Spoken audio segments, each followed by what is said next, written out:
June 9th, 68 AD, Nero's downfall. On June 9th, 68 AD, the emperor of the Roman Empire, Nero, died either by assisted suicide or was murdered. He was 30 years old. He was the son of Domitius, a former Roman consul, and Empress Agrippina the Younger, the fourth wife of Emperor Claudius. Nero was crowned emperor at the age of 17 when his adopted father, Claudius, mysteriously died from either food poisoning or old age. During the first few years of Nero's reign, everything went well under his mother's guidance and influence. Their relationship soured when Nero began to openly cheat on his wife, Claudia Octavia, a marriage he set up between the two. She was the daughter of Claudius, and they were married a year before he became emperor on June 9th, 53 AD. Nero's side piece was Poppaea Sabina, a Roman noblewoman who was married to imperial knight Rufius Crispinus. The well-known relationship angered Agrippina, who thought highly of Octavia, and this embarrassment was too much for her. Poppaea would also tease Nero about his relationship with his mother by challenging his manhood by calling him a mama's boy and being unable to make his own decisions. Nero, tired of his mother's influence, celebrity status, and power, had her banished from Rome, paid people to heckle her and drive her crazy. When that failed, he had a boat constructed for her that would collapse in water. When her fans who were watching her sail off came to her rescue after seeing the boat her son gave her sink, Nero just sent a bunch of hitmen to her home and had her killed. He soon chased away and banished all of his old advisors and governed the empire himself and ran it into the ground. With no need to be married anymore to his first wife, now that his mother was dead, Nero divorced Octavia and married Poppaea, who was on her second marriage, divorced her husband, the future Emperor Otho, and married Nero to become empress in 62 AD.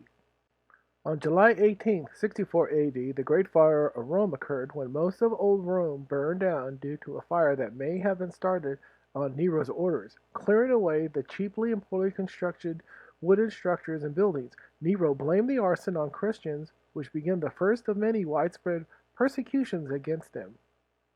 In 65 AD, his second wife, Poppaea, died while pregnant with his second child. Their first child died 4 months after her birth. Poppaea died during childbirth or was attacked by Nero in a fit of rage and succumbed when he kicked her in the stomach or may have been poisoned.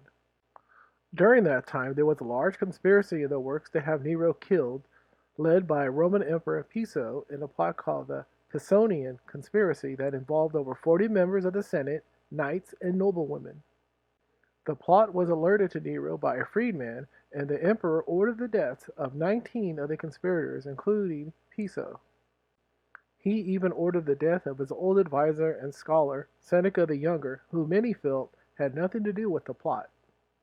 Nero's last year as emperor was 68 AD as a few Roman provinces began to rebel against his rule. Nero was making arrangements to flee to one of his loyal provinces but couldn't find any loyal soldiers who would escort him to the port. He was pretty much abandoned in his own palace after all of his guards left and he had nowhere to go. Nero tried to find someone who had a sword or dagger so he could end his life after the Roman Senate declared him an enemy of the state.